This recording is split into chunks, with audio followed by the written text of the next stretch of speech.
Прошу всех встать.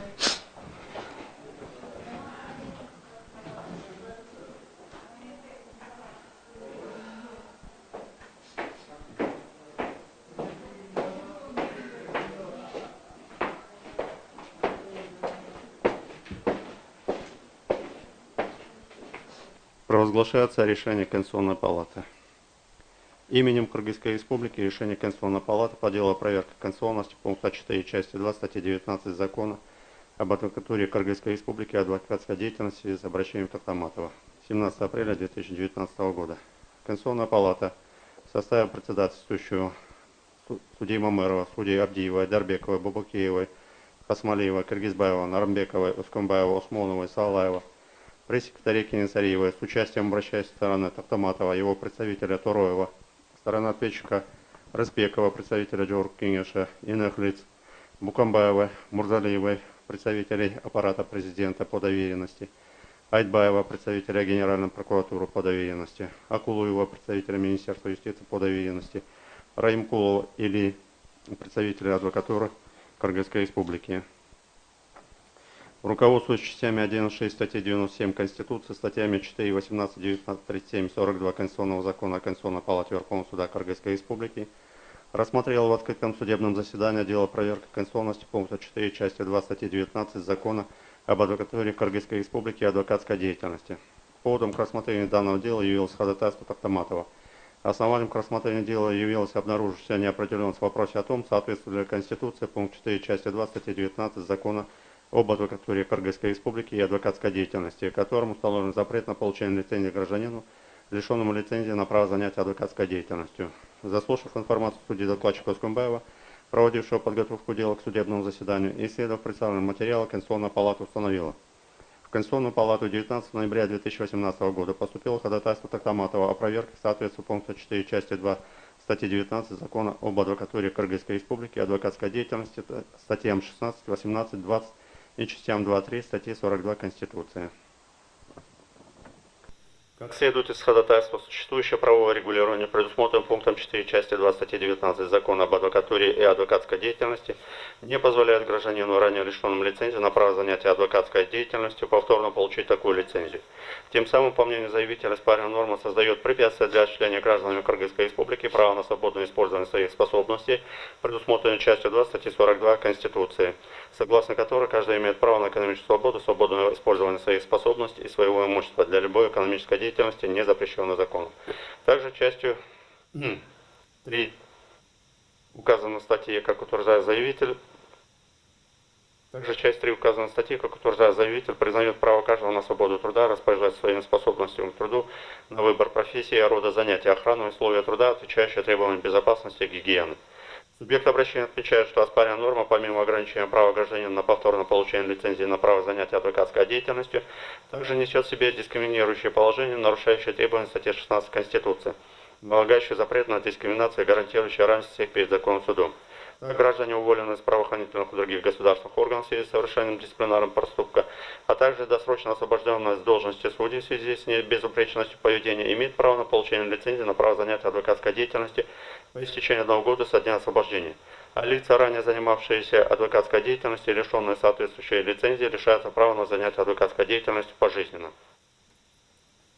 Кроме того, Тохтаматов, обосновывая свою позицию, ссылается на положение статьи 20 Конституции, согласно которой в Кыргызской Республике не должны приниматься законы, отменяющие или умаляющие права и свободы человека и гражданина. Права и свободы человека и гражданина могут быть ограничены Конституцией и законами в целях лишь защиты национальной безопасности, общественного порядка, охраны здоровья и нравственности населения, защиты прав и свобод других лиц. Такие ограничения могут быть введены также с учетом особенностей военной или иной государственной службы. Вводимые ограничения должны быть соразмерными указанным целям. На основании вышеизложенного заявитель просит признать оспариваемую норму, противоречащей Конституции. Определением коллегии судей от 27 ноября 2018 года данное обращение было принято к производству. Судебное заседание, обращаясь к сторонам, поддержало свои требования и просит их удовлетворить. Представитель Джорг Кенеша Рызбеков не согласился с доводами обращающей стороны, считая, что оспариваемая норма закона об адвокатуре и адвокатской деятельности не противоречит Конституции. Разбеков указывает, что часть 4 статьи 22 Закона об адвокатуре Кыргызской Республики адвокатской деятельности предусматривает перечень оснований, в соответствии с которыми производится лишение лицензии на право занятия адвокатской деятельностью. По его мнению, основания, предусмотренные указанной нормой, являются существенными, и поэтому ограничение, установленное оспариваемой нормой, не может рассматриваться как противоречащее Конституции Кыргызской Республики. Представитель Джордж Кенеш отмечает, что довод заявителя на несоответствие оспариваемой нормы статьям 16, 18, 20, частям 2-3 статьи 42 Конституции необоснованны, поскольку не носят дискриминационный характер по признакам, обозначенным статьей 16 Конституции, не запрещают кому-либо осуществлять любые действия и деятельность и не ограничивают право каждого, установленное частями 2 и 3 статьи 42 Конституции. Представитель аппарата президента Мурзалиев высказал следующее мнение. Часть 4 статьи 22 Закона об адвокатуре и адвокатской деятельности установлен перечень случаев лишения адвокатов лицензии. Такая мера является самым строгим видом дисциплинарной ответственности, которая подлежит применению за совершение адвокатом наиболее серьезных дисциплинарных правонарушений. Исходя из положения оспариваемой нормы, представитель аппарата президента считает, что запрет на восстановление статуса адвоката и осуществление адвокатской деятельности лицом, ранее лишенным адвокатской лицензии, является оправданным. Мурзалиева полагает, что такое суровое правовое последствие для адвокатов ограничивает доступ к адвокатской деятельности для лиц, допустивших проступки, порочащие честь и достоинство адвоката и умаляющие авторитет адвокатуры, введена законодательно в целях защиты и обеспечения прав, свобод и законных интересов каждого, а также доступа к правосудию. Однако, учитывая, что указанным законом предусмотрена возможность получения адвокатской лицензии лицам, ранее работавшим в смежных отраслях в юридической профессии, допустивших дисциплинарные проступки, а также для лиц, совершивших правонарушения, подвергает сомнению соразмерность пожизненного лишения статуса адвоката и предоставления равных возможностей. Второй представитель аппарата президента Букамбаева согласился с позицией Мурзалиевой. Представитель Генеральной прокуратуры Атбаев считает, что ограничивая право граждан на свободное распоряжение своими способностями к труду, необходимо соблюдать баланс конституционно защищаемых ценностей, публичных и частных интересов, принципов справедливости, равенства и соразмерности. При этом использовать не чрезмерно, а только необходимые и обусловленные конституционно одобряемыми целями меры, с исключением возможности посягательства на само существо этого права и утраты его основного содержания. При этом Атбаев отметил, что ограничение, предусмотренное оспариваемой нормой, носит бессрочный характер только для лиц, ранее лишенных лицензии на право занятия адвокатской деятельностью, тогда как у других субъектов остается возможность правовой реабилитации и приобретения права на получение лицензии, что устанавливает условия неравных возможностей, приводящих к нарушению конституционного принципа равенства, закрепленного статьей 16 Конституции. В этой связи представитель Генеральной прокуратуры пришел к выводу, что пункт 4 части 2 статьи 19 Закона об адвокатуре Кыргызской Республики и адвокатской деятельности противоречит статьям 16, 18, 20, частям 2-3 статьи 42 Конституции. Представитель Министерства юстиции Апулуев считает, что ходатайство Ахматова не подлежит удовлетворению по следующим основаниям. Основной задачей адвоката является оказание квалифицированной юридической помощи, которая гарантирована статьей 40 Конституции. Лишение адвоката лицензии является одним из механизмов обеспечения надлежащего уровня оказываемой юридической помощи населению. Необходимость такого ограничения, как утверждает Акулов, прежде всего продиктована целью государства по обеспечению подготовки квалифицированных юристов для оказания гражданам различных видов юридической помощи и установления определенных профессиональных иных квалификационных требований и критериев. Выдача лицу, ранее лишенному лицензии на адвокатскую деятельность, может повлечь риск оказания юридической помощи субъектам, не обладающим необходимыми профессиональными навыками, что несовместимо с задачами правосудия и обязанностями государства гарантировать каждому квалифицированную юридическую помощь. На основании изложенного представитель Министерства юстиции отмечает, что поставленные заявителям в обращении вопросы не подлежат удовлетворению. Представитель адвокатуры Раим Пулов по рассматриваемому делу высказал мнение о том, что установленная оспариваемая норма ограничений является соразмерным, поскольку преследует конституционно значимую цель – защиту прав и свобод человека и гражданина и обеспечение доступа к правосудию, тем самым не противоречит части 2 статьи 20 Конституции. Адвокатура в силу своей особой значимости наделяется Конституцией исключительным публично-правовым статусом, напрямую обязывающим государство урегулировать законом вопрос организации деятельности адвокатуры, а также прав, обязанностей и ответственности адвокатов.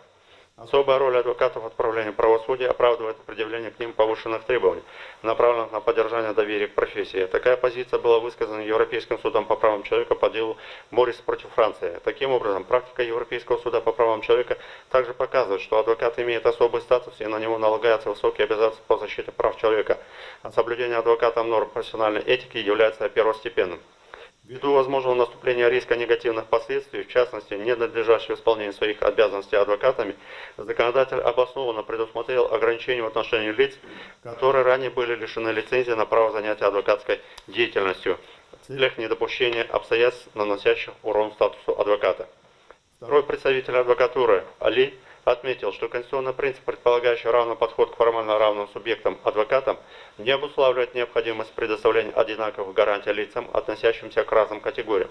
Поэтому в рассматриваемом случае сравнение адвоката с субъектами, которые по истечению определенного времени имеют право претендовать на получение лицензии на занятие адвокатской деятельностью, неуместно, поскольку такие лица не привлекались к дисциплинарной ответственности за нарушение требований закона об адвокатуре Кыргызской Республики и адвокатской деятельности. Содержание этический подтекст деятельности адвоката на всех этапах защиты интересов лиц, обратившихся за юридической помощью, определяется осознанием адвокатом степени своей юридической и нравственной ответственности за результаты своей деятельности.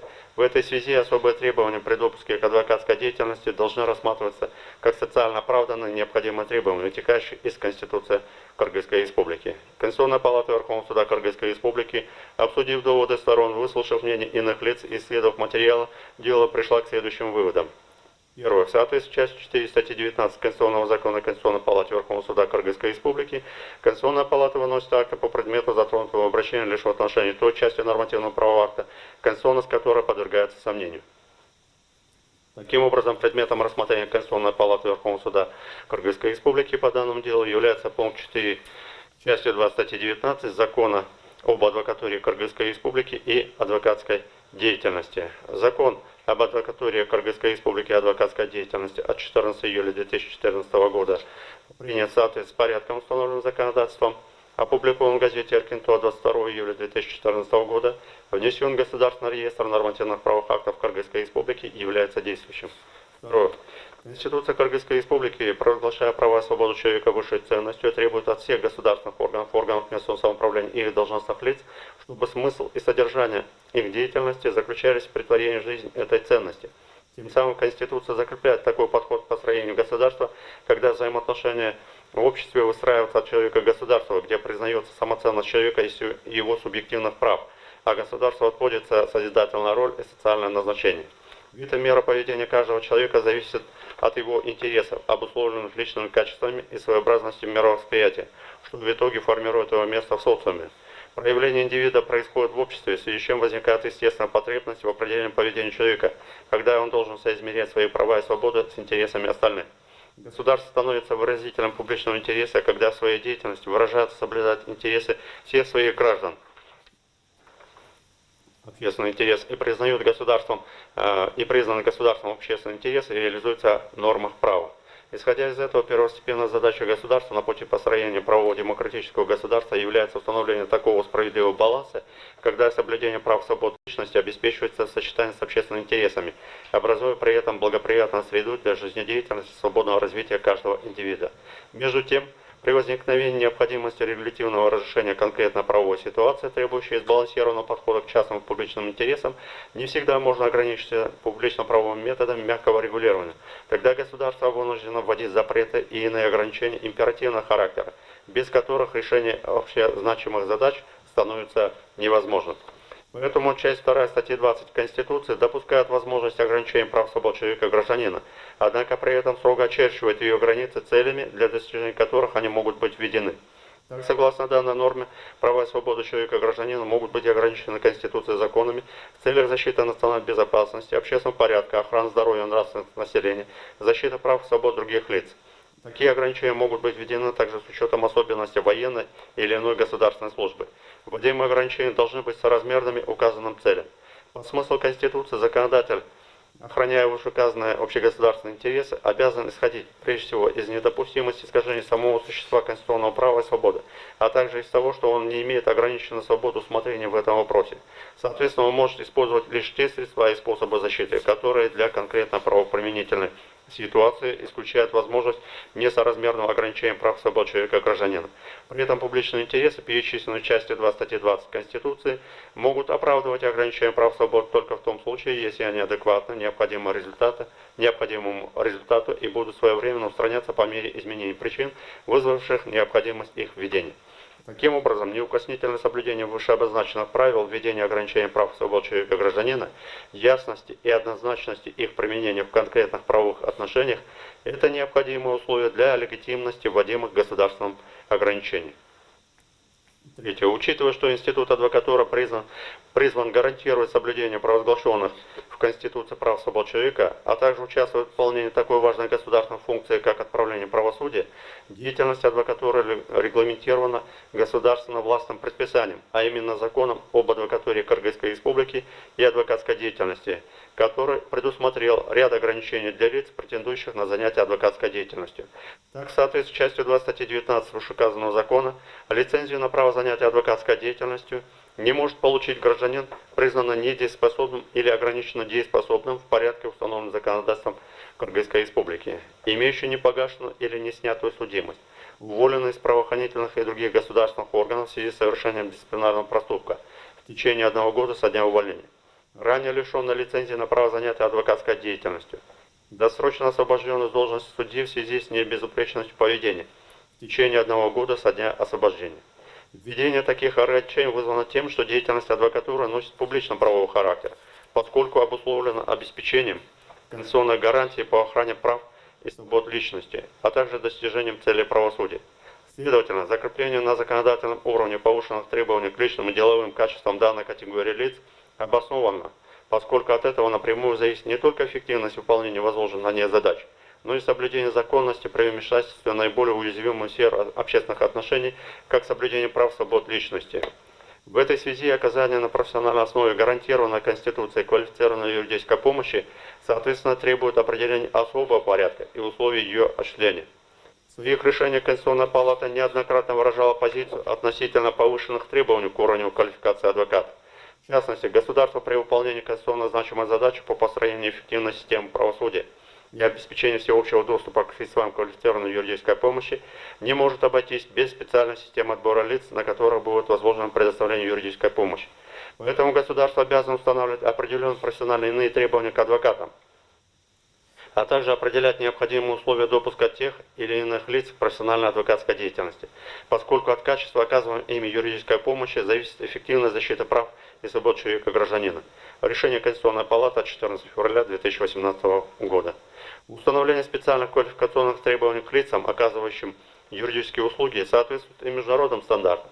В международных договорах отмечается необходимость обеспечения государствами должной квалификации лиц, оказывающих юридическую помощь. Так, в основных принципах, касающихся роли юристов, принятых 8-м Конгрессом Организации Объединенных Наций по предупреждению преступности и обращению с правонарушителями, специально указывается, что правительство должно обеспечивать надлежащую квалификацию, подготовку юристов, знание ими профессиональных идеалов и моральных обязанностей, а также основных прав и свобод человека, признанных национальным и международным правом. Вместе с тем оспариваемая норма носит ограничительный характер права на свободу труда, распоряжаться своими способностями к труду, на выбор профессии и рода занятий, гарантированных частью 3 статьи 42 Конституции Кыргызской Республики. Базовой основой жизнедеятельности трудоспособного человека является его право свободно избирать профессию и род занятий, и иметь возможность зарабатывать себе на жизнь и распоряжаться по своему усмотрению результатами своего труда. Обязательность соблюдения Кыргызской Республикой данного фундаментального права человека закреплена в статье 23 Всеобщей декларации прав человека, которая провозглашает право каждого человека на труд, на свободный выбор работы, на справедливые благоприятные условия труда и на защиту от безработицы. Поэтому преследуя защиту публичных государственных интересов при регламентации вопросов, связанных с адвокатской деятельностью, государство должно соблюдать пределы допустимости государственного вмешательства, охраняемой Конституцией, в сферу прав и свобод человека гражданина. Установление содержания публичных интересов ограничительных прав становится целесообразным только тогда, когда иными правовыми средствами разрешение отдельных проблем правового регулирования становится невозможным. Государство, ограничивая личность в ее правах и свободах, должно руководствоваться принципом весомой значимости публичного интереса, который обеспечит с одной стороны нерушимость устоев общества, с другой гармоничное существование личности государства. Соответственно, при объективной необходимости защиты публичных интересов правовое регулирование должно осуществляться не путем противопоставления публичных частных интересов, а посредством установления такого баланса, который бы отражал достижение между ними согласия и партнерства. Прекращение статуса адвоката вследствие лишения лицензии на право занятия адвокатской деятельностью является самой строгой мерой дисциплинарной ответственности, которая применяется за совершение адвокатом наиболее серьезных по степени тяжести дисциплинарных проступков. Такая мера юридической ответственности необходима и вполне оправдана тем, что государство, защищая публично значимые интересы общества, преследует превентивные цели от незаконного, социально опасного поведения адвокатов, недобросовестно исполняющих свои обязанности, которым могут нанести существенный урон жизненно важным интересам индивида, а также репутации института адвокатуры и правосудия в целом.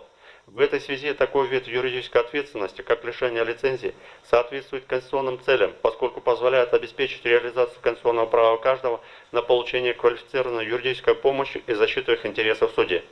Вместе с тем, лишение лицензии на право занятия адвокатской деятельности без возможности повторного обращения за получением такой лицензии по истечению определенного периода времени является ограничением, несоразмерным преследуемой конституционно значимой цели, нарушающим баланс между публичными интересами государства и правом индивида на свободу труда.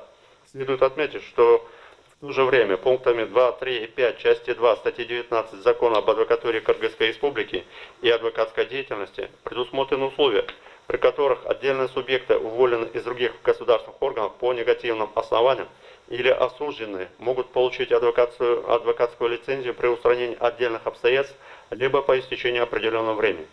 Так, согласно вышеуказанным нормам, лицензию может получить гражданин после погашения или снятия судимости, вне зависимости от тяжести совершенного преступления. Уволенный из правоохранительных других государственных органов в связи с совершением дисциплинарного проступка по истечению 1 года со дня увольнения. Досрочно освобожденный с должности судьи в связи с безупречностью поведения по истечению 1 года со дня освобождения.